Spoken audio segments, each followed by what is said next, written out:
We can now create the assembly.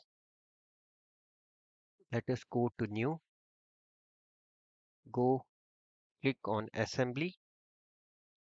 We'll name this assembly as whatever we desire. Click OK to open the assembly.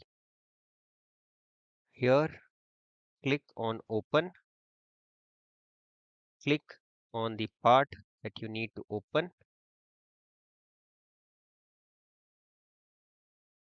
Click on position component. Keep constraints and then OK.